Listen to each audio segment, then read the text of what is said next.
let me say hello to our listeners and viewers. Welcome to another edition of To The Point. It's Tuesday, the 24th day of March, 2026. Good morning to those of you also listening and viewing by our social media platforms, whether it's the Facebook page, YouTube channels. Good morning, welcome. And also those of you via, or of course, GBN's webpage, gbn.gd. Good morning, welcome. It's To The Point. Once again, hope all is well with everyone who is listening and viewing. It's Tuesday, and you know what happens on a Tuesday on To The Point. On Tuesday's edition of To The Point, we do, of course, various individuals from the opposition. So we call it Opposition Tuesday. And today, of course, I think he's making his debut on the program. Let me say good morning to Mr. Robert Whyte.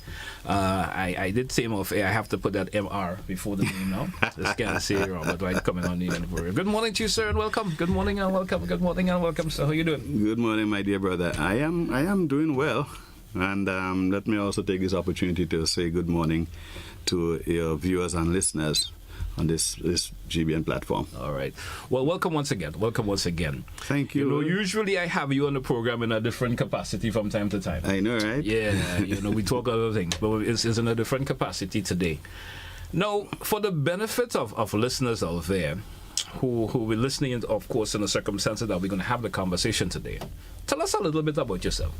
Who are you and where you're from and all of that? Talk to me in relation to that. Well, as get the ball rolling, as some folks would say. As you identified, my name is Robert Whyte.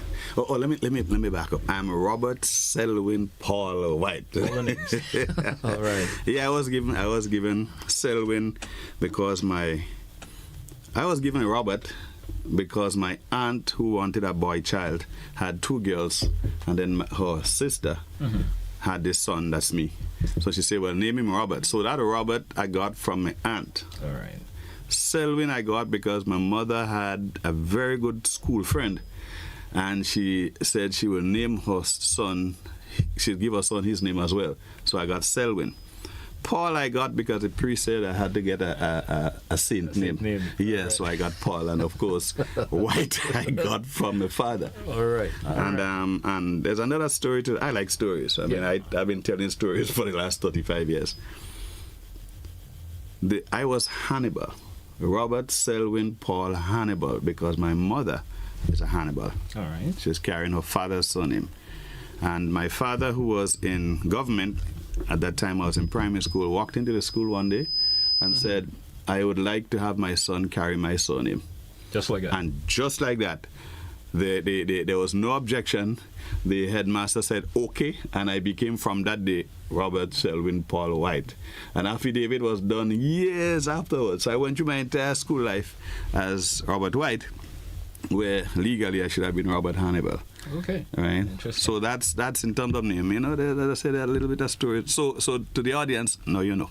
All right. Okay. I am from St. Patrick, though I was born in Grenville. Another interesting fact again.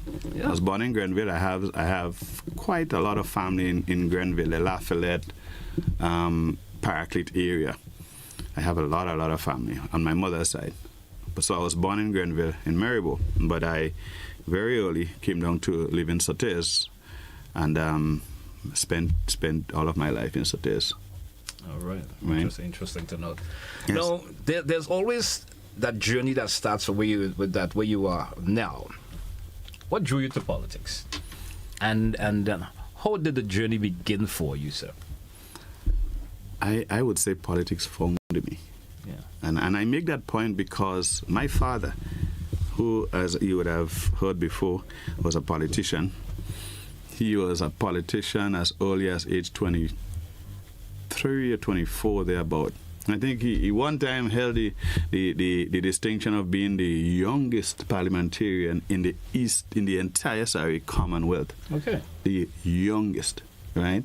And for years he held that record until I think he was dethroned by Karine James, who is the current NDC candidate for St. John. Yeah. And she proudly came up to me one time and said, I broke that record. You know? Yeah, it was a nice moment. So my father used to always say to me, Bob Whyte, because that's how he calls me. From ever since I know myself, my father never called me Robert. I was always Bob Whyte. Bob Whyte. Bob Whyte, yeah. Bob as in short for Robert and the White. So that's how my father called me ever since I knew him. And he said to me more than once, he said, one day the politics will find you. And I was never really interested in politics. I consider myself to have a very enjoyable, comfortable life. I've sold insurance for 35 years and enjoyed it. I've been in the theater company with Heritage for 35 years and enjoyed it immensely. And I figured those two engagements are enough to keep me going and to keep me happy, financially happy and satisfied, within. But folks have been asking me, and interestingly, people not identifying necessarily as NNP or NDC supporters or any other party for that matter, but folks are coming up to me and saying, Mr. Whyte, why don't you get involved in politics? Mr. Whyte, you would make a good representative. Mr. Whyte, if you only join any party, I'll vote for you. And I always, gracefully bowed out and say, well, that's not necessarily what I'd like to do. Thank you for your vote of confidence, but I don't necessarily want to be in politics. But because you constantly get that kind of request and people come up to you with those discussions, I said, you know what? Maybe there is a message here. I wonder if it's not even a spiritual directive. All right. So when I was approached, I decided, you know what? Now I'm approached by a political organization. There has been over the years people approaching me who not necessarily affiliated, but they are seeing, so they were not seeing party support, they were just seeing somebody who they think can be a good representative. Okay. So I said, I will gracefully accept. All right. And here I am today. The response on the ground is very encouraging. I mean, people are coming up to me and expressing satisfaction that I have taken that step, and people are supporting me. And there are people who are saying to me, and I love that, people are saying to me, Whyte, I'm not an NNP supporter, right? But I'm proud of the step you've taken. I'm happy that somebody as you have decided to get into politics. That to me also is one of the greatest commendations I could receive. Somebody who could say to me, I don't support your party politics, but I support you as a person, and I like to see you in the fray. All right. That feels good. Yes. Now tell me, many Grenadians may know you have, of course, been in the theatre field. And you said it's something where you felt comfortable doing for a very, very long time. How do you see that particular background shaping your approach to in terms of the public life and politics? Very interesting question. For one thing, the theatre has taught me discipline. I mean, people don't know the extent of hard work that goes into doing a production. And for the hour you're on stage, for the hour and a half, 2 hours, 20 minutes, whatever time that production runs for, it takes so much more work to get it to the stage where it's enough for the human consumption and enjoyment. And that discipline requires you to sometimes be up 12 in the night. You're in the theater 2 in the morning. We have left Marital House sometimes means to 3 to come back again the next night because we have a production coming up at the end of the week and we're not quite ready. We have to get it ready for the public. It has also taught me to be humble, because after a while there's so many people come up to you, oh, Robert Whyte. Some people say that's my celebrity and all of that, and the thing could easily get to your head, right? But it has taught me to remain humble, because and engage people in a way that makes them feel comfortable. So here's an exact case in point. I'm standing by Scotiabank, the days of Scotiabank in town, a Friday evening, and everybody who passing, Robert Whyte, hey, Whyte, yes. A man passing like a poop poop, hey. No. To them, they are seeing you for the first and maybe the only time. So when they pass, they're happy to see you. You have to respond to them. But to you, half an hour that gets terribly tiring. But you can't, the 10th or the 20th person, you can't give them a lukewarm response just because you had 19 people before you already, right? So you have to give them the same warmth and the same engagement as you gave person number 1. Yes. That has taught me to accept people. That has taught me to reach out to people in a way that they feel comfortable, right? Even when it is difficult and challenging to me. That has been one of the most profound lessons I've learned in terms of how the public see you and what the public expect of you and how you have to respond. It works well in politics. Quite frankly, it works well in life. Yeah. Because I wasn't in politics before, but if you can engage people in that kind of way, it endears them to you. And I guess that is the benefit that I'm reaping now. When people see me and they say they're happy to see me make that move, and they think that the politics of the country could be better off with my entry. So we'll say that if I were to ask you the question now, beyond politics, what would you want people to know about Robert Whyte, the person? That I like people, right? My mantra has been, and I was lucky to benefit from the guidance of a granduncle in the years when I could have easily gone astray. That period between 13 and 17, that adolescent period or so. Yeah. My father was in prison, and I had a granduncle who pretty much took on my father's role, or a father's role. And he helped me to understand through our conversations and so that life is about people. Always remember that. Remain humble, treat people with respect, treat people with kindness, and life will bless you. He didn't even tell me God, and he's a Christian, but he said life will bless you. So I'd like people to remember me for that, the way I engage with people. I'd like people to remember me for the fact that for years I have been in their homes. I have actually helped them as an insurance advisor to make financial decisions that redound to their immediate and ultimate benefit. I have paid many debt claims because families have done business with me and we made preparations for that. Now, death is never an easy thing for anybody. But the fact that I am bringing a check to a family, that humbled me even more, because here am I in a moment of despair, actually being able to comfort the families in a way that cannot take away the emotional pain and trauma, but it could help with the financial loss. Or what could have been a devastating financial loss has now been averted by decisions that we made some time years ago. And I'd like people to remember those, because that is what is important to me. That's what drives me, the fact, and makes me very happy to even exist. That I am able to assist persons, I am able to influence decisions that have made persons better off. And I'd like people to remember me for that now. I'd like people to remember me for that in politics, and I'd like people to remember me beyond politics. What's that political philosophy that you would like to follow, sir?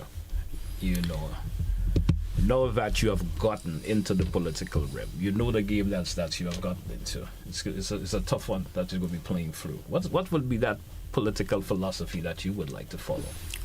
My philosophy will not change. And when I say will not change, I still, in life, outside of politics as within politics, I'd like to follow the philosophy that life is about people.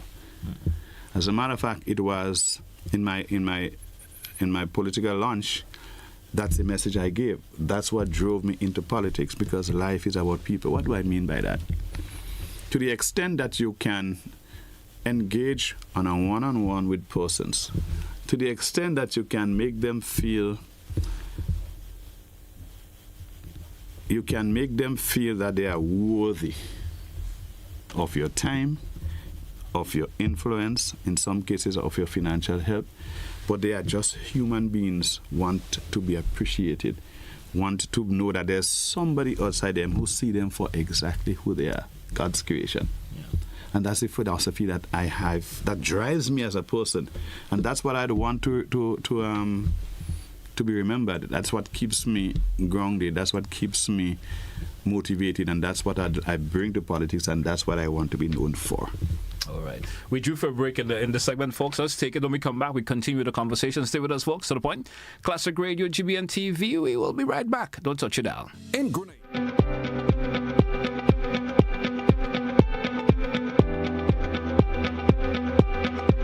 Your life is yours. Your future's in your hands. Your body is yours. That's why you need a plan. You gotta plan your family. Avoid HIV. Get the from the Grenada Planned Parenthood Association. We offer STI screening, gender gender-based violence counseling, prenatal and postnatal checks, injectables, condoms, pap smears, and other sexual reproductive services. Open Monday to Friday, 8 a.m. to 4 p.m. The Pointe Street, St. George's. Whether male or female, it doesn't matter. We're here to make your life better. Grenada Planned Parenthood Association. For appointments, call 440-3341. Every generation has its moment. A moment when a nation decides to build something greater. For its people, for its future. For Grenada, that moment is now. The government of Grenada invites the entire nation to witness the groundbreaking ceremony for the new General Hospital under Project Polaris. Be there as we break ground on a future where every Grenadian has access to modern, world-class healthcare. Friday, 27th March, at the Project Polaris site, Calavini, St. George. Arrive at 3:30 p.m. The ceremony begins at 4 p.m. sharp. Bring your pride, bring your hope, and witness the beginning of a new chapter in Grenada's history. Project Polaris, building the future of healthcare, building the future of Grenada. A trip to Grenada from April 4th to the 6th, 2026. A decision you'll never regret. This isn't just any destination. It's where passion meets performance. Welcome to the 53rd Carifta Games, hosted at the iconic Kirani James Athletic Stadium in St. George's. Under the theme, Passion Drives Performance. The best of the Caribbean's junior athletes will compete in electrifying track and field competition. Organized now and be part of an experience like no other, where talent, passion, and perseverance come alive on the land of 100,000 jab. Feel the passion, celebrate the performance, and create memories that will last a lifetime in pure Grenada, the land of warmth, spirit, and unstoppable energy. Welcome to the 53rd Carifta Games. Whenever happy to see me, nobody is strangers. One big family.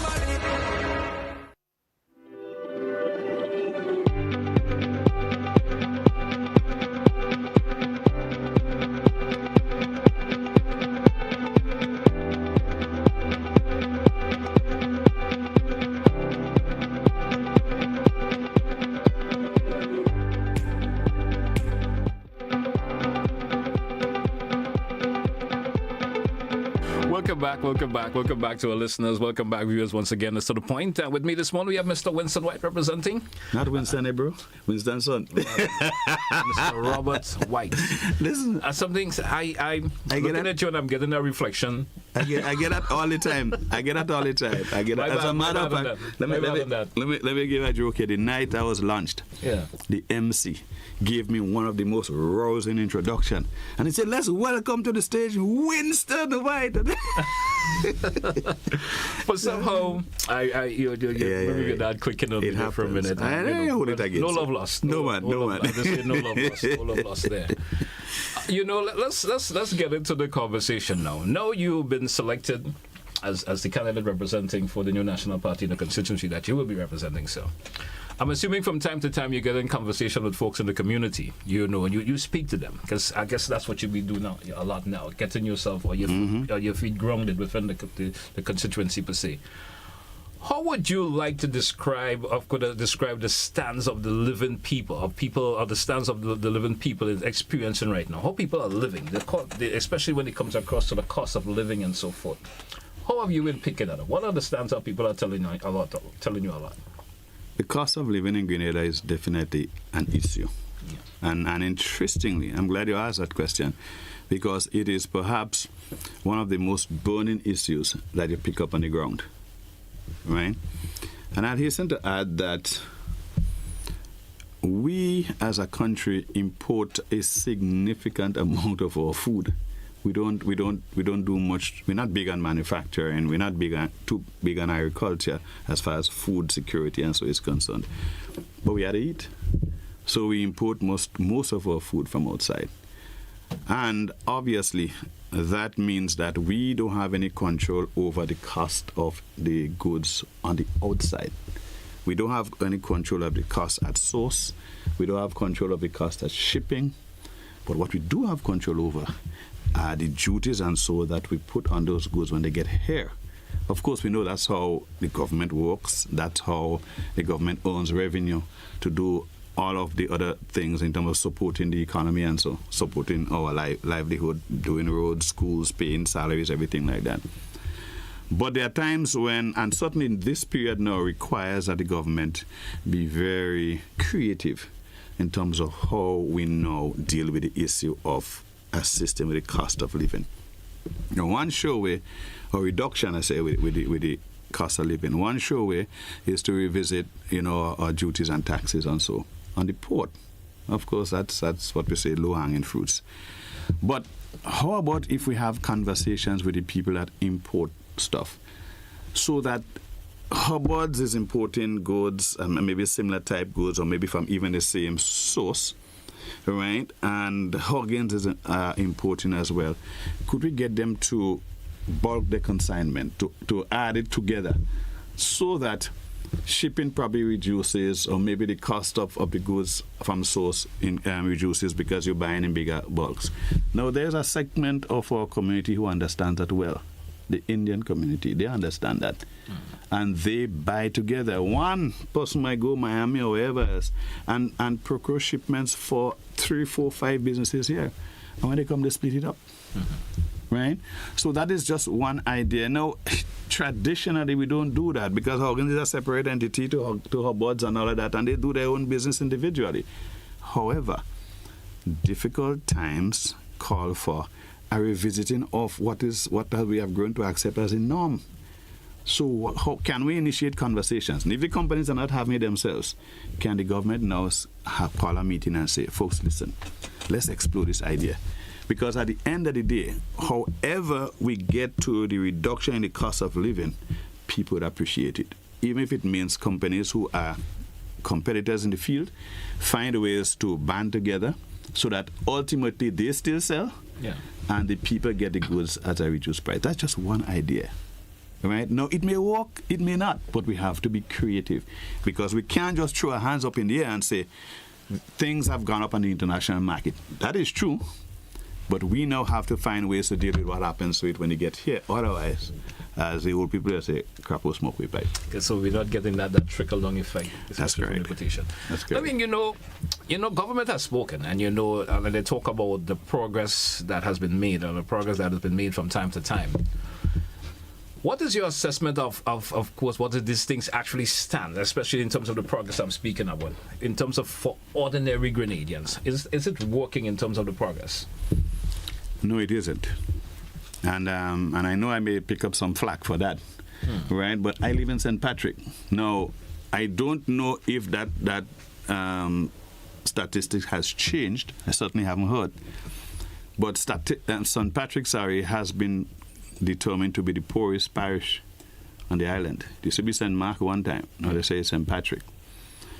Now, when you drive around and you see the streets on sometimes even a Friday evening, when traditionally a Friday evening creates some kind of buzz because it's a weekend and some of the people who have monies, and here we are going with this, some of the people who have monies in their pocket, like the construction employees, the people who do the road projects, the bushing and so, and these persons are persons who, when they get their money, they fit.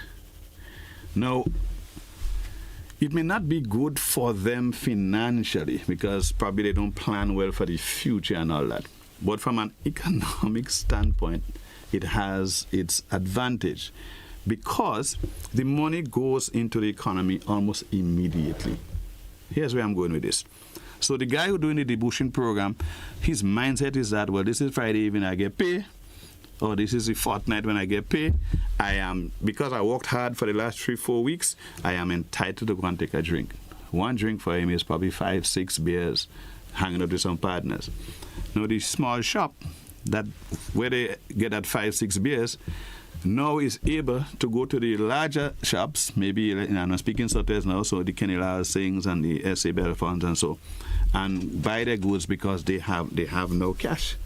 So they go and make an order. Kenny Lyle Sing is able now to order more goods because there's money flowing in. Yeah. Right? And it has a domino effect. Now, in recent time, what we've noticed is the reduction in the debushing program has now created a void, so that not many people have that cash flow. Interestingly, the construction industry, we see properties going up and so, and yet still we don't see that trickle-down effect. Quite frankly, I wish I knew what exactly is the reason here.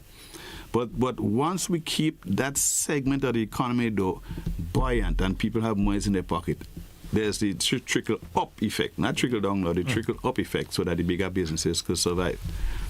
Now, in terms of how the government has seen that, they determine that, you need to give people a hand up, because these are the people who are the bottom end of the spectrum, and we need to give them a hand up so that they could build a better life, and that too is true. But while we're determining how we work out that hand up process, we need to keep them employed. Yeah. We need to make sure that that which creates that opportunity for them to earn at the end of the day is not reduced the way it has. Food prices continues to be one of the major concerns for many households in Grenada, not only for your constituency but Grenada as a whole. What do you see as the contributing factor towards that, and also what do you think it needs to happen so we can see a difference being made, and that concerns get a downward curve, per se? Well, that has to do with how we eat and what we eat. Again, we eat a lot of what is imported. And sometimes we can't help it, right? That is true. That is true. So, but if we go back to the days of our backyard, and we need to encourage that, our backyard gardening, we rear some fowls and so around our homes, right? Somehow, people seem to have actually turned away from that practice that has allowed families that had 12 and 16 children, which was almost sometimes 50% of the household had that much children. In the days when they didn't move from up to the middle class yet. Yeah. So they didn't have a television or a radio and so. So when daddy come home in the 90s, entertainment leads to all these other children. I understand. But for them to survive, then they had 2 goats that eventually morphed into 4 or 5 or 6. Then they had a little piece of land that they took some 2 banana trees, and they did from the floor of the kitchen, and they had the kitchen water flow. They put some dashi in there and so on. So they get callaloo and they get dashi, and so then they plant 2 pepper and things. So right around the house, they had food right around it. They probably just need to get meat, and even so, they had 2 fowls and 2 goats and everything like that. We don't teach our children that these days, so we have to find a way to creatively get people back there. So. But in a more immediate sense... But not continue. But is it possible to go back versa? It is. It is. Right? If we train people's mindset. But I'm not suggesting that we could fix that problem next week, Friday. Yeah. So in the interim, we need to look at as well, how do we get into some industries now that would allow us to process. Right, so for example, we see all our mangoes, we see all our fruits and so ripe and spoil. And I know there are 1 or 2 efforts that has happened. There was a company in Seamoon, in the industrial park. Canadians, I think came with great ideas because they too saw an opportunity, and they started to do some nectars and so. I don't know what transpired, but eventually they folded up. Right? We need to do case studies about why is it that even when someone goes into those businesses, they failed, and then create the supporting infrastructure that allows them not to fail. Government concessions, right? We hear about the tourism industry benefits a lot from government concessions. The hotels get 15 years tax-free and duty-free and everything free. Of course, they create a significant amount of employment. But could we now transfer that as well, or direct that to small industries as well, to give them that opportunity and that encouragement so that they, one, will be incentivized to get into the business, and two, they have a better than average chance of succeeding. Because if you start as a small company doing nectar or anything from your fruits, and it is going well that you could expand, then there are more people who are going to get a job. And then, of course, the same principle applies. The hotel industry creates jobs for 200-300 people at the same time, but this small industry can grow, this small company can grow to eventually have maybe 50, 60 employees and make this similar contribution to the employment or reduction in employment. All right. We drew for a break. Let's take it. When we come back, we continue the conversation. Stay with us, folks. To the point, Classic Radio, GBN TV. We right back. Don't touch it out. Served Grenada for decades, we are the #1 and largest electrical.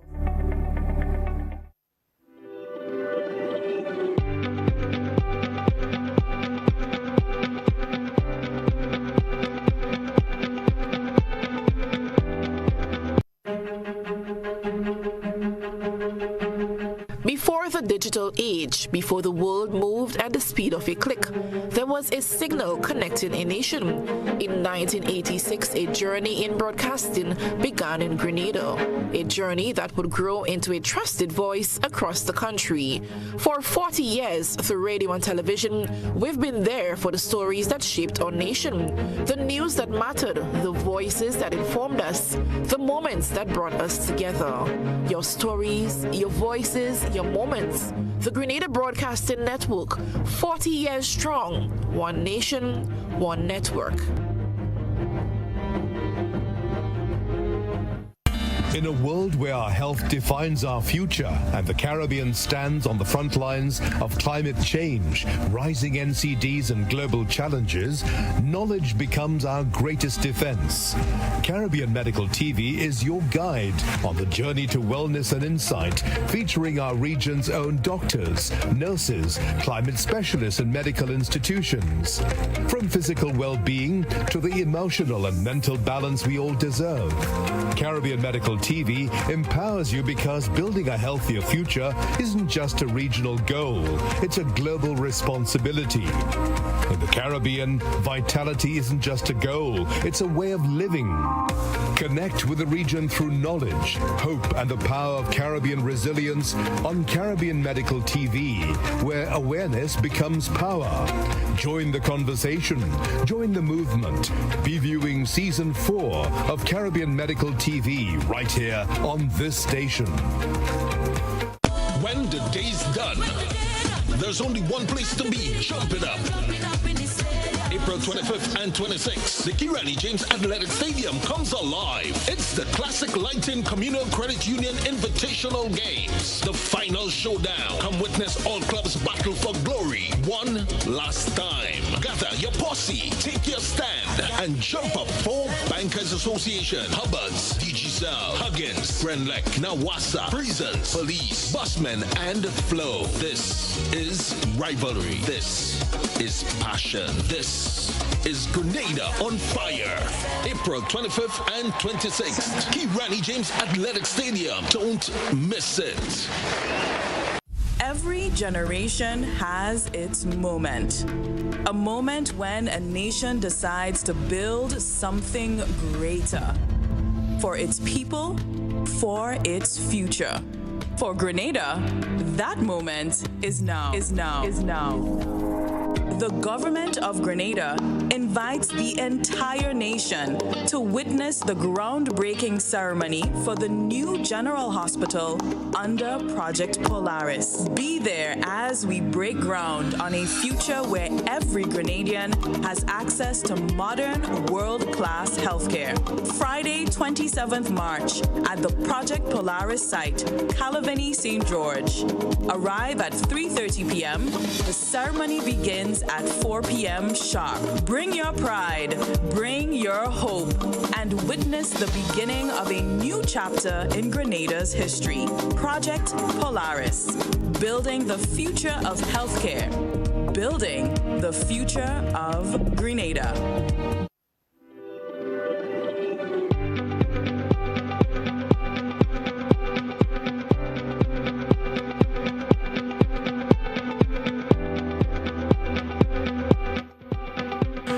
Welcome back, listeners. Welcome back, viewers, once again. It's To The Point here on Classic Radio. We're moving up to 25 minutes before the top 10. So, Robert Whyte, once again, welcome back on the program. Thank you. I want to get into the parish of St. Patrick's. You know, the Breakwater Project, per se. I want to hear your views on that. You know, the Breakwater Project has been a topic of discussion for some time now. Indeed. Yes. Indeed. Where do you think things stands with it, and what's your understanding in projection to the delays that with it as it stands right now? Okay, so that will take a little bit of the conversation in terms of time. Yeah. Right, but it's important. I would prefer the shorter version. No, let me say that I have seen some work taking place there now. Yeah. And I applaud the effort. Right, even as we speak, some stones are being transported to the area, and there's a couple of those heavy earth moving equipments, engaged there. I don't know to what extent that the work will go. I don't have an idea of what phase they're at of the project, but I've seen something happening there. Now, having said that, and again I say I applaud the government for the consideration, I think still that project needed more urgent attention than that which it was given. Because while admittedly the NDC inherited that issue, so I'm not going to pretend that it started under their watch, but they inherited the issue, and it was even one of the issues that was dominant in the campaign to get into office. Or we're going to work on the Breakwater project. Why was it, or was it an urgent issue? Because the first, and I'm saying so in my opinion, right? The first effort that was done under the NNP actually curbed the rush of water to the shore and created a very nice beachfront area that people now refer to officially as the Breakwater project. Okay. But I believe that also caused a redirection of the force of the water so that the lower end of the beach started to erode. I'm speaking of erosion that happened so quickly that I know there are houses where people had their yard, and from the yard there was about another 300 feet before you get to the shoreline. And that has gone. The waves are now breaking on the veranda of this one house in particular comes to mind. You had, as I said, space in front there. Vehicles could have parked up. 3-4 vehicles could have parked in the yard. There's no yard now. The yard has become the seafront. Okay. The water is breaking on the veranda, which means that a lot of persons had to relocate, and for their own safety. And even the persons who remain there, I wonder how do they sleep at night knowing that the sea breaking right in front of their door. So I believe that project needed to be attended to with a greater sense of urgency than which was actually applied to it. Now, I have what I'll see with that project, not necessarily the project, but there was an opportunity for $80 million investment in that same area there. In somewhere around 2007, 2008, I was part of the St. Patrick's Businessmen Association. And long story short, we were able to get the Chinese, the Exim Bank, the vice president of the Exim Bank of China, to come to that here and a touring party from the bank. They came to St. Patrick. We made a presentation to them. We walked them through the streets of Soteres. We took them up to the area where the Catholic rectory is. That is, the same Leapers Hill Ridge. Yes. When the folks got a panoramic view of the town down there, what is now the Breakwater project, the Chinese face light up. He said, we can give you a modern city down there. Give us the chance to do a modern city. Of course, the land down there was not just a single person holding. There were multiple persons who owned land down there, so it was a little challenging to give them access to the entire thing. So that was explained, and they said, let us do the project in phases, and they agreed to it. So they were prepared to do a port. They were prepared. The project had provision for a hotel, for shipbuilding facilities where persons could have been trained, persons from the parish could have been trained. They're working alongside experts, so that in a sort of how you call it, where people hook up to you, as the word is escaping me now. Apprenticeship, that's the word. Okay. An apprenticeship program. We had shops, and there was an extension of the road as well, because that's another problem we have in Soteres. The main street is just one narrow street, and it could get blocked very quickly, very easily. So we had a diversion, right? A road. It made provisions for a road as well. That the Chinese said, listen, we like the project, and they committed to supporting it to the tune of $80 million. The NNP lost the 2008 elections. The project was shelved. As I understand, it was felt that it was too big for St. Patrick. But I can tell you, Tillman Thomas was then the Prime Minister. And from St. Patrick, that to me is one of the greatest, how do I say it? One of the greatest shortcomings of his legacy. Yeah. The fact that he couldn't see the value of having this project done there. Because by then, or by now, it would have certainly transformed the northern economy, right? And by extension, the whole island would have benefited anyway, because people moving up and down. Once people move in, the economy thrives, right? The rural economy would have benefited, but the entire Grenadian community would have benefited. Now, what do you see as the broader implication for the project? You know, that's not addressed at this, you know, in a more comprehensive way and in a timely manner. Well, I mentioned the erosion, the fact that people's livelihoods and security were at risk, right? I say there are some efforts now. But we look at the opportunities that are available, all right? So, for example, the Osprey goes from St. George to Carriacou. And if you're in Sauters, you have to come down to town, right, to actually get the ship, as well as the ship could make a stop. That could be a point where it can stop there, collect not just passengers now, but you could have goods and services. So people who want to send goods up to Carriacou could use the Osprey. The Osprey can become a medium of transport for food store, vegetable and other things that can go. Because some farmers would be reluctant to take goods from the country and go all in town. The cost and so involved, as opposed to if they have a shorter distance where they could meet the transport that takes it to Carriacou. There could be greater movement of persons between that ridge and Carriacou. You spoke about, you know, some of the residents had to be relocated and so forth, and, you know, and a loss of property because of the breakwater project and, you know, the erosion and so forth. Now, for residents connected to the project or the relocation has become a real issue. What's your sense of how the process has been handled so far, especially with individuals who have to be relocated? Well, some persons found alternative accommodation on their own. Yeah. I am told that, well, I heard initially that there was a consideration for some of these persons to be relocated to the Chinese housing project up in Mali, the Villa, Red Street area. I haven't seen that happen. I also heard that there was some degree of pushback.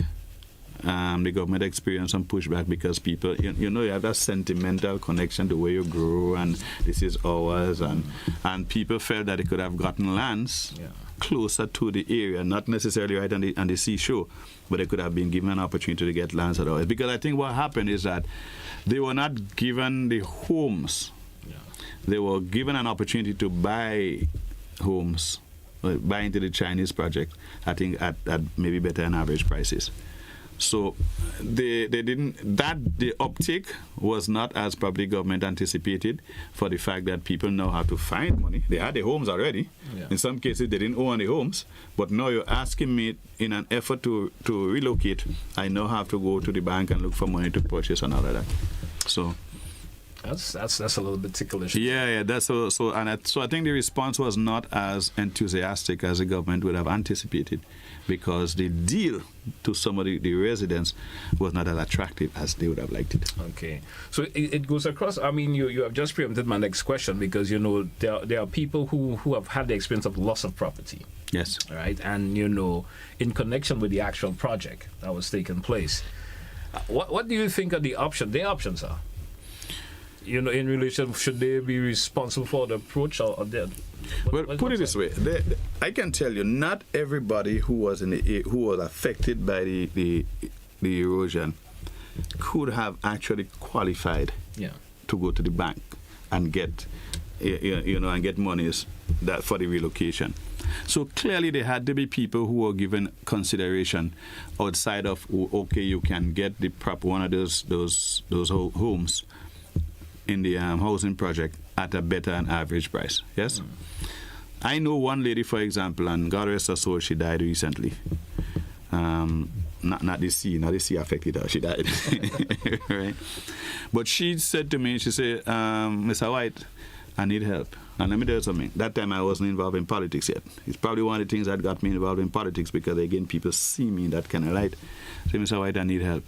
I have to relocate. She said she got a little piece of land, not far, but somebody gave her a piece of land, and she wants to put on like a ply house. If I could give her at least 2-3 sheets of ply. I made the arrangements for she to get a 2-3 sheets of ply. Now, 2-3 sheets of ply is not enough to give her a home. So obviously, I was just one of the persons who made a contribution to getting her where she wanted to be. When I look at the place afterwards, it was a little knocked up house, good enough to lie down and sleep. Not good enough for any serious strong wind to resist any serious strong wind, but at least she has security. Yeah. So she could lie down at night and take a good rest. And the sea wasn't close enough to not affect her. So not everybody, as I said, was a candidate for the way the offer was structured. And I believe there should have been consideration for some of those persons. The problem is, I would imagine, but if you give John, right, and John ain't have to pay, then Harry ain't want to pay neither. So sometimes it probably becomes ticklish. Right. The farming community is also, I've been hearing conversation, especially for the Shambo area and so forth like that. What has it been, especially those who are looking to get access for water and so forth from the Snell Hall? How significant is this issue for the people there? A big issue. And I was approached by one of the primary farmers in the area who told me that, under the last NMP government, there was, with the assistance of the representative for St. Patrick East, Ms. Pamela Moses, there was a project that was mounted to provide water to the farmers. Now, the farmers in the Shambo area are a unique bunch of people. A lot of them have been squatting on lands, right? But they've been farming those lands for years, and they work hard. They don't sit down and wait on government or any handouts for that matter. They work hard. They have access to the lands. They've been doing this, and they take care of themselves and their family, and they are a very important source of food supply, right? The challenge that they had is consistent water, because there are no rivers around there. And so this project was extremely important. And to the extent that the water source was prepared and made ready, the lines were laid, and there was permission from, and that's according to the farmer that I spoke with, there was permission from the individual landowners to pass the pipes through their land, because they themselves would be beneficiaries of the project. Right. So they were happy to have the pipes passing through their lands, right? And the project got to a point where there was now a pump that will pump the water from source through these pipelines so everybody could benefit. The only thing that was necessary now was to erect, I think, a pump house and put the necessary electrical installations and so. Was that done? That's where the project fell. That's where the project is at this stage. And according to the farmer, the NDC campaigned on that project that they would, work to see it through. And the farmer is saying to me that the words from the representative is that, boy, these are private lands that I can't get involved. No, I tell you this, to some extent that will be true. There are private lands, not just the lands that where the farmers are. Remember I said some of them farmers are squatting and so. And I know, because I have interest in a company that owns a lot of those lands in that area. And I know there's a background story with respect to the negotiations between the company and the government and so that I probably don't want to go into here now. All right, it's not opportune. But you see, politics is about creativity. How do you bring people together? How do you bring ideas to the fore? How do you make things work? That may seem difficult, but they are doable with a bit of creativity. And I think that in some ways, there was an absence of creativity to get that project to go further. Now, more broadly, what are your thoughts on the agricultural community, like Shambo? Are you think that they are being prioritized by the administration? I don't know what make them a priority. What do you think? Your thoughts? There's more that could be done for the agricultural community. And I'm glad you raised that question that way. For example, I can tell you that the large institutions that consume a lot of food, speaking of the hotels, your Sanders and your Royalton and so, one of the they do buy from the farmers. Sanders, I think, to a lesser extent, because I had to actually make a call to Sanders on behalf of a farmer one time, and the guy said to me, as the purchasing officer, he said, "Listen, the problem we have," he said, and he was very, very blunt and upfront. He said, "If you cannot guarantee me consistent supply, let's not even start this conversation." Because when I have my people in the hotel, I can't tell them I didn't get the food from the farmer, so I can't put food on the table for them. Now, I could understand from the businessman perspective, that's a serious consideration. Yeah. So how do you get the farming community to respond to this? Now, I believe that agriculture, right, should be done in a way that there are certain farmers, because most farmers do mixed cropping, but you should have farmers who are responsible for certain products or produce. So you specialize. So farmer X is doing lettuce.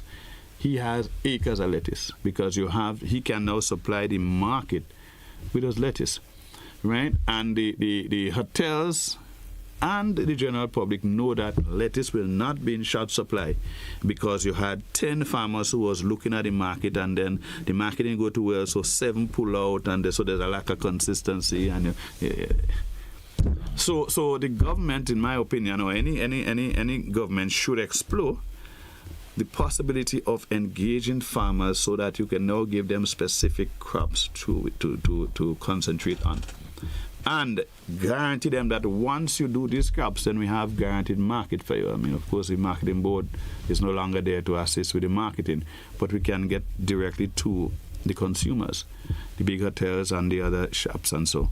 When the shops as in the supermarkets and so. I know. Right. I have a final question for you before the break, and then we'll invite our listeners and viewers who may have a question or two they may like to ask. And my final question to you in this segment: why the NNP for you, sir? You know, I like that question too. I mean, so far you've been really tickling me.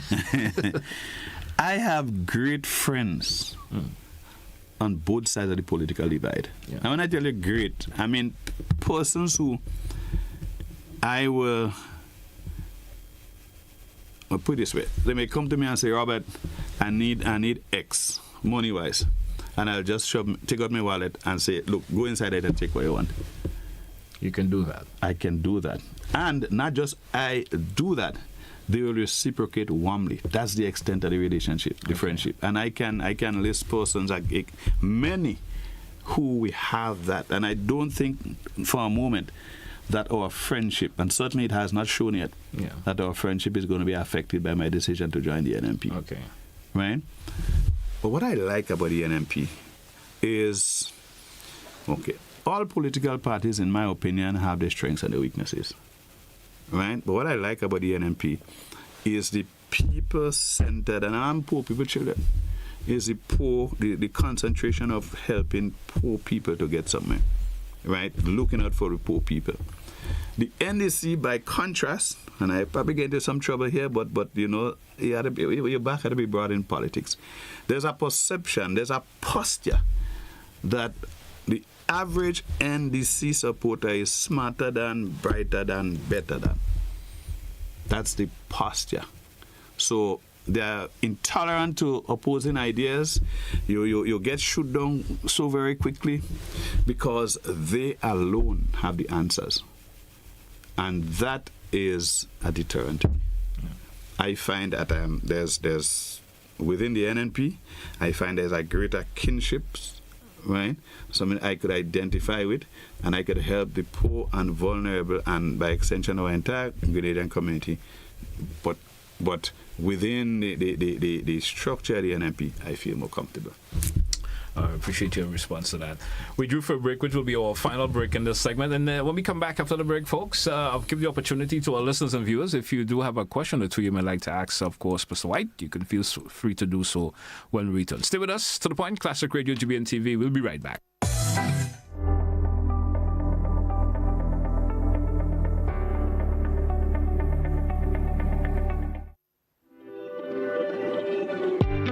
Your life is yours, your future's in your hands. Your body is yours, that's why you need a plan. You gotta plan your family, avoid HIV, get the education from the Grenada Planned Parenthood Association. We offer STI screening, gender-based violence counseling, prenatal and postnatal checks, injectables, condoms, pap smears, and other sexual reproductive services. Open Monday to Friday, 8 a.m. to 4 p.m. The Pointy Street, St. George's. Whether male or female, it doesn't matter. We're here to make your life better. Grenada Planned Parenthood Association. For appointments, call 440-3341. Every generation has its moment. A moment when a nation decides to build something greater. For its people, for its future. For Grenada, that moment is now. The government of Grenada invites the entire nation to witness the groundbreaking ceremony for the new General Hospital under Project Polaris. Be there as we break ground on a future where every Grenadian has access to modern, world-class healthcare.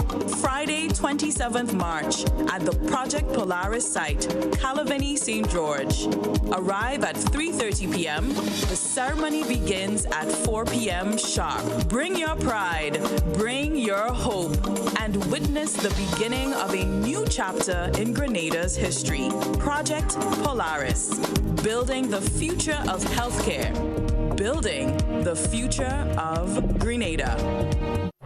A trip to Grenada from April 4th to the 6th, 2026. A decision you'll never regret. This isn't just any destination. It's where passion meets performance. Welcome to the 53rd Carifta Games, hosted at the iconic Kirani James Athletic Stadium in St. George's. Under the theme, Passion Drives Performance. The best of the Caribbean's junior athletes will compete in electrifying track and field competition. Organize now and be part of an experience like no other, where talent, passion, and perseverance come alive on the land of 100,000 jab. Feel the passion, celebrate the performance, and create memories that will last a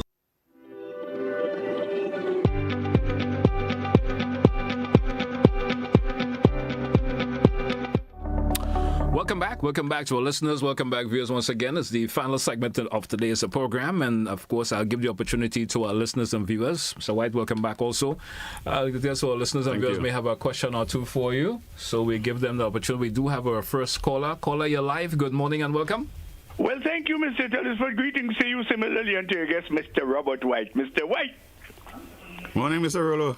Oh, I make the voice out. Here. Country, listen, Mr. Whyte, let's go straight to the matter. John Locke in the 17th into the 18th century said, the actions of men are the greatest manifestations of their thought. To me, it's extremely powerful. In other words, you can say what you want. I want to see what you do. I confess that you've been a very good actor, but pay attention. The word actor can be confusing. An actor can be a manipulator. I do trust Mr. Whyte that as you enter politics, you do not manipulate. Continue being a good actor as it relates to culture and folklore and otherwise. Hallelujah. Doing a good job there. We can count on that. And as a humorist too, I must indeed say I've heard you. But I don't want you to get into acting as manipulating in your role as a politician, quote unquote. I hope my question is clear. But I have a couple of questions because I have to know, you see. and I listen to people and I deduce the qualities that they possess. Do you have a philosophy, an ideology, Mr. Whyte? In other words, your philosophical views and beliefs that set the basis for your economic and social theory that you propose to promulgate or sell to the people. And finally, information abounds the constitutionality of our country. In 2002, a document was produced by a team commissioned by the then Governor General to look at it, and they prepared a document. I don't know if you've ever seen this document that reads, titled, Constitution Review in Grenada, Some Things to Consider. The author, Nicholas Liverpool et al. I don't know if you ever see it. I'd like you to refer to it if you haven't. Do you have any views related to the constitutionality of Grenada, and will you ever consider, do you think that you may consider for some time reconstituting our nation, which has become a mamagai thing in this country, bluffing the people, wanting to change everything but nothing changes? How far are you prepared to go individually and with your party on this matter, the reconstituting of our country?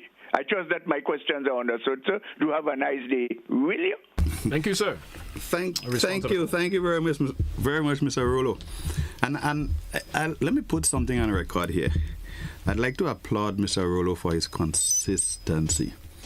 You know, if it's one thing we know that Mr. Rolo has a passion for the Constitution and making adjustments to the Constitution that in some ways reflect better who we are as a people. Yeah. And he's not going to let that down. Mr. Rolo, I really want to express on this program here my appreciation to you for your consistency. I have heard you over the years, and I too believe that at this stage, this is 52 years since our independence, we have received from Britain a constitution that we are aligned to. And I don't see any reason why we should not look at creative ways or making adjustments as should be for a constitution that best reflects us as a people. So I'm not opposed to the idea of constitutional reform and looking at it. I'm not aware of the document for which you speak, but I'd certainly like to get my hand on it, and it will be opportune for, if you can make such a document available, if you can direct me to how I can get it. I'd appreciate that.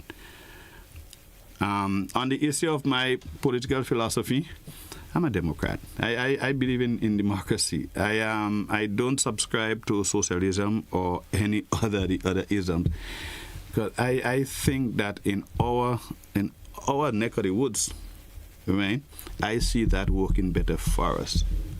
Right, we have dabbled with socialism. We have maybe had some benefits, yes, but we have seen how that has ended, and we have seen how around the world as well, how it has not been working well. So that's the short answer to my political philosophy. We can probably have a deeper conversation at some other time. Okay, we do have another caller. Caller via WhatsApp. You're live. Good morning. Welcome. Yeah, good morning. Morning to you, sir. GT, and morning to your listeners and viewers, and of course, morning to your esteemed guests. I wanted to make a punch at Mr. Whyte, but I will leave it there in terms of the word he used, Democrat. Anyway, my concern is based on an earlier iteration that he mentioned. And he did say that we require a lot of conversation. I mean, time to discuss it. And it had to do with the breakwater. And I think if we are radically honest, we will understand that the situation we are in now could have been avoided and should not have been. And let me explain, if you will give me 2 minutes or so. When there was a problem there, and there was a problem, our understanding, and I'm saying that me and others, was that certain sectors, mainly the business sector, impressed on the then government of Pete Mitchell to do something because they would lose their property and so on. Which was done. I mean, a response was made, but the response that was made was not professional. It was not ecologically sound. In fact, we warned against what would happen in addition to the sand mining that was taking place there. Miss Sandra Ferguson, and I think I would not be wrong to call her name. Miss Sandra Ferguson, in a meeting that she was constituted to be there, she had the right to be in that meeting, asked the ambassador Friday a question in relation to the breakwater. Was there an EIA? And he was hesitating. And the then Prime Minister, Dr. Mitchell, got up and hit his chest and said, look, I take responsibility, yes. There was no EIA. I had to hurry. We had to hurry. Who gave this man the authority to endanger current and future generation? So we must put the thing where it stood. At Trevor Friday's, the late Trevor Friday's funeral, I met a representative of the government then. And I said to him I was concerned about the breakwater. And he gladly said me, well, we're getting some money from the World Bank. But I said, we didn't have to reach there. And he got angry at me. And he has never spoken to me since that time.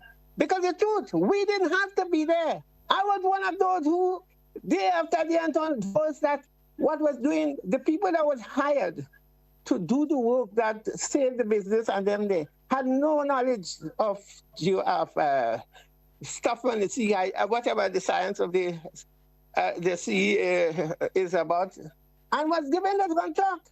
In addition to the fact that the government continued over the years and maybe even still allow people to do sand mining in the lower down the area. All of us have contributed. And then we are told by both the previous government and this government that the process of getting funding now, like the CDB and so on, takes a lot of time. So we have to be very honest, and I think we should have a conversation on that and see who is responsible. And I still contend, as I said years ago, certain people in this country should be held and tried for ecological crime. And this is one of those crimes.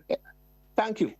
Thank you, caller. Thank you for your contribution this morning. You want to respond to the caller in any way, sir? Yeah, I want to first thank the caller for his contribution. He sounded very passionate, and you can actually tell when some issues are close to callers' hearts. And fine, I am very tolerant to these things, right? On the issue of who's responsible, maybe it is correct to say that the issue didn't originate. It's not a two-day issue. But of course, what we need to do is in this place is to take responsibility. Once we have offered ourselves for public office, we have to take responsibility. If we inherit a problem, it's not opportune to just throw hands up in the air and say, well, it didn't start with me. We have to fix. While we are there determining who is or is not responsible, we have properties that are being destroyed. We have persons whose lives and livelihood are being affected. So we could grandstand and say it's not our issue, but I don't think it's fair because it is our responsibility, because we have now offered ourselves for public office and we have a responsibility to fix, right? Now, on the issue of sand mining, I don't think it's correct to say that people are still sand mining. I live in the area, and I know that ever so often, because of the constant pounding of the sea, there are some drains that was intended to cause water flowing from the other side of the road, the hills on the other side, and come down and empty out into the sea. But because of the erosion, the sea is now filling these drains much faster than they would have before. And when these drains are blocked, then the water spills on and come in the road, the seawater and so. So it is necessary, ever so often, to dig out the drains. And in digging out the drains, they come with some heavy equipment and so, and dig the drains. Persons are allowed to take the sand. Okay. Right? So I don't think it's an issue of continuous allowing people or continuous allowance of sand mining as much as it is. When the sand, when you dig it out there, if you just leave it on the shore, then you have not fixed the problem. So at that stage, people are allowed to take the sand, and I believe that's what obtains now. Okay. But thanks. I want to thank the caller again, because it's important for us to raise issues so that things can come to the fore and we can clarify it and all of that. So, caller, thank you very much for your intervention. Okay. We do have another caller. Caller, you live? Caller via the direct line, you live? Hey, what's up, brother? Good morning to you. Go right ahead, please. Good morning, Mr. Whyte. How is it? Good morning, sir. Yeah. Hey. No, I'm glad Mr. Whyte cleared up that whole thing with the sand mining issue. On a daily basis, I can see trucks with CSAN every day passing. So this caller called me before, I don't think you understand I don't think he even come to the countryside. This is what's going on. He just talking. Trucks these days are even hiding the sand. The sand mining day and night, whole day, whole night. You know, no police can stop them. But my substantial point to Mr. Whyte is that transportation for country people to go to town to work. I mean, you just hear stories of people on the western side who live in Sutton and River Sally and other areas. The problem, they have to get back home after work. Somebody have to take a ride from strangers they don't even know. Put their life at risk. They have to fight for bus, heave inside bus, fight people to get inside bus just to reach home. When are we going to put ourselves put on our thinking cap and realize that a country cannot go forward without a proper bus system? And our politicians are not even talking about that. We spend how much millions of dollars in St. David's on some school bus program that don't make no sense. And now, just look at all the puppy shows. Now, people in St. Patrick's and other areas in the countryside cannot go to work in town because why? They cannot get back home. It's a serious, serious burning issue. We need to deal with that once and for all. I don't know your plan on that. Your plans on that. What I just said. Thank you. Thank you so much. That caller, you're actually speaking to somebody who understands that issue well, because I travel the St. George to St. Patrick on a daily basis, that route. I travel late at nights. Maybe I shouldn't advertise that for public safety. But I have given rides, and let me give you. I like long answers. I've been telling stories for my entire life, so I just hope that I could get through this here quickly. I gave a lady a ride one time by the Queen's Park Bridge. When she came into the vehicle, she was dressed in her outfit that suggested that she was working in a restaurant. She was a chef. And I asked, and she told me yes. She said she works with one of the hotels down in South, and she has just finished her shift. It was minutes to 12. She finished her 10 o'clock shift, rather. She couldn't get a transport. And it was a really dead night, and she was very happy to get a ride for me. She was so tired that by the time we get to Grand Mall, the lady was snoring in my car. Yeah. My heart went out to her because I said, here's somebody who is making an honest contribution, an honest effort to make $1 to feed herself and her family, and look at what she's exposed to. Some other more unscrupulous character might have pulled in some place and tried to assault the woman because she was dead to the world. When she woke up in Victoria. She said, "Oh, Mr. Whyte, I've been sleeping." I said, "Yes, you were sleeping, and not just sleeping, you snore and disturb me too." Kicks me that. And she confided to me that she, on that shift, was going home just to be able to cook some food for her children, to leave 5 o'clock again, to be back at the job for 7. So she says she's going to get somewhere about 1 or 2 hours sleep. And I said, that is the problem that some people, that is what they're exposed to in an effort to make an honest dollar, because we don't have effective transport. So I'm coming to the point, caller. I have actually looked at this idea. I have considered it from a personal business idea. I've discussed it with friends of mine. I've done a business plan surrounding that idea, just for the St. Patrick's area. And it takes 3 to 4 buses, 30-seater on average, to help to solve the problem. I know what it takes, and it can be profitable, right? But it requires a significant investment. So I'm speaking of for somebody who is a private entrepreneur. It takes a significant investment, over $1 million. But you can solve that problem, and that's one route.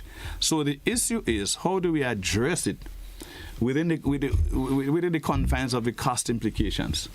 And the government has to get involved. I think the government can offer incentives for persons who are prepared to do it. I heard of the Prime Minister speaking of encouraging cooperatives and so on. We don't have a history of this thing working properly in Grenada here. But if you have 1 or 2 or 3 persons who are significantly interested and motivated, you can break up because it's not just a Sutters to St. George's issue. It happens over the hills. It happens for the St. David. I see it on all routes. We don't have an effective night transportation system. You can have a system in the business plan that I did, started around 4 o'clock in the evening. Let's say you started work between after 3 to 11 o'clock or to midnight, depending on the route. The government can give consideration for persons who are seriously involved in doing this. And if this government don't do it, my government will. All right. We will take our final caller and take a wrap for today. We are way over time already.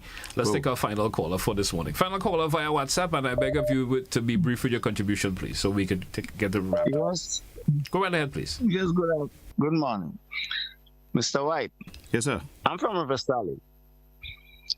I know your dad very well. We have had a lot of conversation for the past few years. I know your uncle. We went to school together, Russell. The Shamba issue. I've done 2 interviews with GBN, and I've heard people say, what I said matters relative to that issue. It would be nice if you and I would have a one-on-one conversation one day. Like I say, I'm from River Valley. That Shamba issue is very ticklish because within the whole process, there are those among us fighting on one another. So the difficulty that the former representative had, I understood where it comes from. I've done conversation with her, and like I said, with GBN, I did interviews, 2 separate interviews with GBN, published, well reviewed.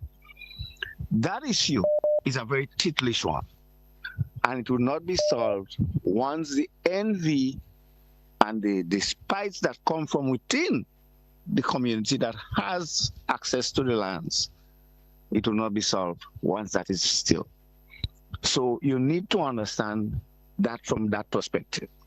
Very interesting about it. And it would be nice for you and I to have a serious conversation one day, one-on-one, on that particular issue and other issues relative to St. Patrick's, River Sally, and that kind of area, and the kind of situation we find ourselves in dealing with problem that we have.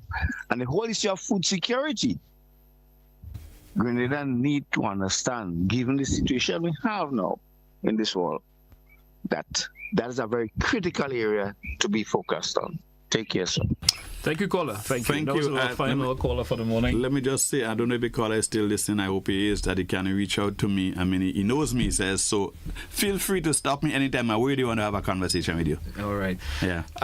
Closing contribution, Mr. Whyte? Yeah, I'd just like to thank GBN for the opportunity, and I'd like to let my people know, and when I say my people now, I'm not just speaking of the people in St. Patrick's East. That's where I represent. Yeah. With an effort to get into Parliament, but I am speaking of the entire Grenada. I have offered myself a public service because I feel that in some ways that I can make a difference. I don't anticipate that it will be all, wine and roses, right? There'll be challenging times, but I'm open. I've offered myself, and I'm open for criticism. Once, of course, they are constructive, respectful, and respecting. Right, and that's how I operate. I will not tolerate anybody who is disrespectful. I don't care whether you're even a supporter, right? But I love certainly engaging with persons. Let's share ideas. Even if you don't like my politics, that is fine. Let's agree to disagree. All right. Mr. Robert Whyte, I want to thank you once again for popping by this morning. Healthy conversation. Hope we could do this again. I guess it's first time on To The Point, but I know it wouldn't be your last. Thank you, sir. Appreciate it. So until we do this again, have a great day. What's left of it, and best wishes goes out to you, sir. Thank you. Thank you, my brother. Hey, folks, that's where we're going to wrap today's edition of To The Point. Of course, I know we went over time a wee bit. Folks, have a good one. That's why I say goodbye.